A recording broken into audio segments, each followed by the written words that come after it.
Assalamualaikum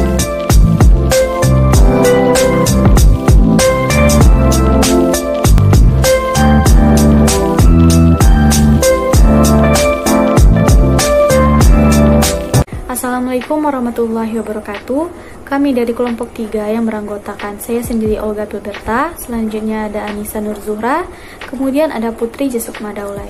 Nah, di sini kami akan mempresentasikan hasil makalah kami mengenai teori, sifat dan faktor H.J.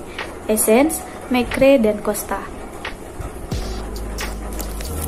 Baik, saya akan menjelaskan mengenai materi pertama, yaitu pengertian dan dasar faktor kepribadian menurut Essence. Nah, kepribadian menurut Essence itu sendirinya. Nah, menurut Essence ini sendiri bisa kita simpulkan kalau ia berpikir kepribadian itu berdasarkan struktur otak individu tersebut. Nah, bagaimana individu itu memberikan respon terhadap kejadian yang ada di sekitarnya, dan bagaimana bagaimana fisiknya mengeluarkan reaksi terhadap kejadian tersebut. Nah, jika reaksi tersebut berulang kali terjadi menjadi kebiasaan atau habit, nah Essence berpendapat itu lama-kelamaan akan menjadi kepribadian atau menjadi kebiasaan dari individu tersebut. Selanjutnya ada hierarki atau faktor-faktor dari kepribadian menurut Essence. Ada 4 tingkatan hierarki berturut-turut. Yang pertama ada hierarki tertinggi, yaitu tipe. Nah, kumpulan dari trait yang mewadahi kombinasi trait dalam suatu dimensi yang luas. Yang kedua ada trait, yaitu kumpulan kecenderungan, kegiatan koleksi, respon yang saling berkaitan, atau mempunyai persamaan tertentu. Nah, ini merupakan disposisi kepribadian yang penting dan permanen pada seorang individu. Ketiga ada kebiasaan atau habit, di mana individu itu terbiasa melakukan tingkah laku atau berpikir. Kemudian kumpulan respon spesifik, tingkah laku atau pikiran yang muncul untuk merespon kejadian yang mirip. Jadi ia pernah mengalami kejadian tersebut sebelumnya, dan kemudian menjadi kebiasaan. Dia selalu melakukan respon tersebut ketika menghadapi kejadian yang hampir mirip yang pernah ia alami sebelumnya. Yang keempat, ada hierarki terendah, yaitu respon spesifik. Nah, tingkah laku yang secara aktual dapat diamati yang berfungsi sebagai respon terhadap suatu kejadian. Ini dia di mana individu pertama kali menghadapi suatu kejadian yang belum pernah ia hadapi, kemudian ia mulai dari tingkah laku aktual atau potensi yang berbeda pada organisme, sehingga adanya hereditas dan lingkungan yang menentukan kepribadian. Menurut Setiawan 2020 mengatakan bahwa kepribadian berasal dan bisa terbentuk melalui interaksi fungsional yang terdiri dari 4 sektor utama, yaitu sektor kognitif atau intelijensi, yang kedua ada sektor konatif atau karakter, dan yang ketiga ada sektor afektif temperamen, yang terakhir adalah dan sektor somatik yaitu konstitusi. Jadi dapat dikatakan bahwa teori Eysenck ini menekankan pada dasar biologis dan kepribadian manusia. Kepribadian ini tidak hanya dari perilaku manusia itu sendiri, namun bisa juga dapat di lingkungannya. Yang perilaku itu tidak hanya yang nampak, namun biasa merupakan refleksi dari perilaku dasar otak. Itu menurut Awisol 2009. Ya, aplikasi kepribadian Eysenck yaitu ada 2, yaitu 1 metode penelitian dan asesmen kepribadian.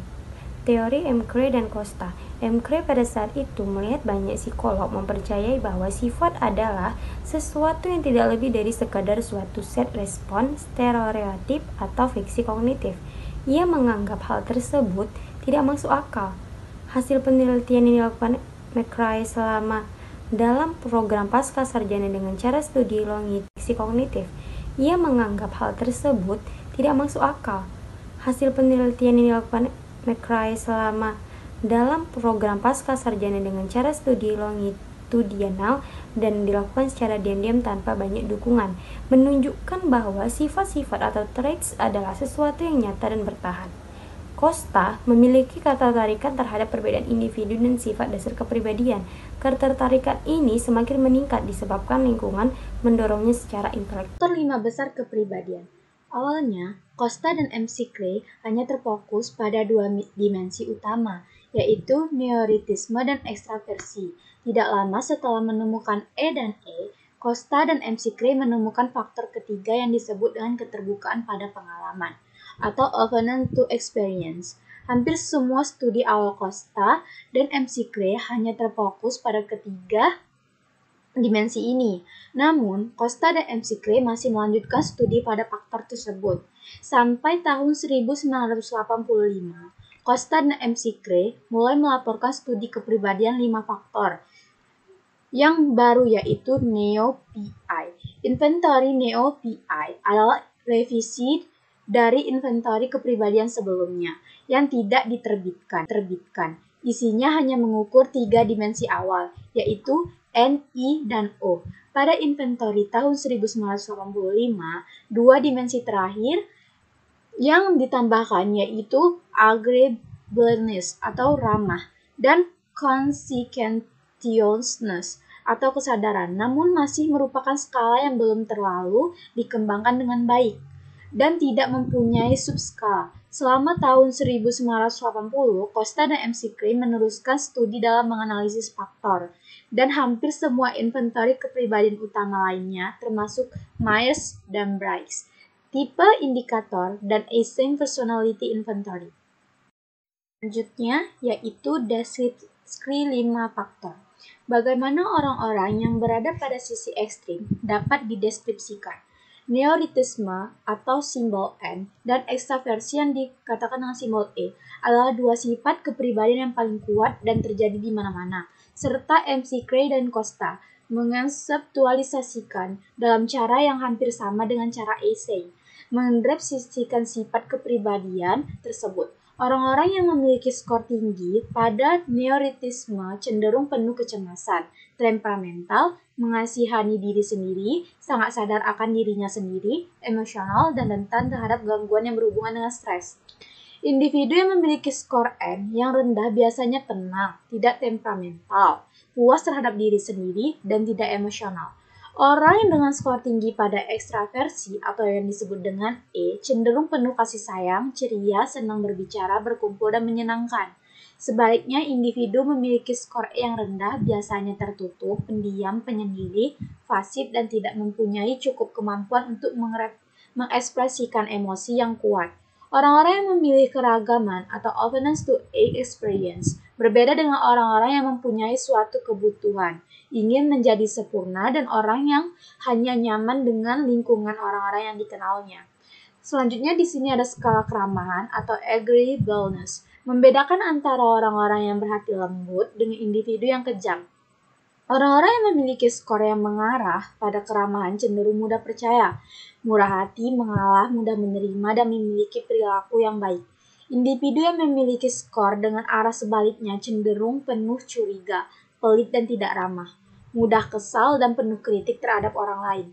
Selanjutnya yaitu ada kesadaran, yaitu mendeskripsikan orang-orang yang teratur, terkontrol, terorganisasi, ambisius, terfokus pada pencapaian, dan hanya nyaman dengan lingkungan orang-orang yang dikenalnya.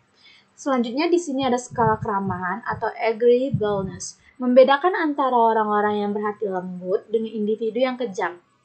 Orang-orang yang memiliki skor yang mengarah pada keramahan cenderung mudah percaya, murah hati, mengalah, mudah menerima, dan memiliki perilaku yang baik. Individu yang memiliki skor dengan arah sebaliknya cenderung penuh curiga, pelit, dan tidak ramah, mudah kesal, dan penuh kritik terhadap orang lain. Selanjutnya yaitu ada kesadaran, yaitu mendeskripsikan orang-orang yang teratur, terkontrol, terorganisasi, ambisius, terfokus pada pencapaian, dan memiliki disiplin diri. Selanjutnya yaitu komponen teori 5 faktor, yaitu ketiga komponen sentral yang meliputi kecenderungan dasar. Kecenderungan dasar didefinisikan oleh McCrae dan Costa sebagai substansi dasar yang universal dari kapasitas dan disposisi kepribadian yang umumnya diasumsikan daripada observasi.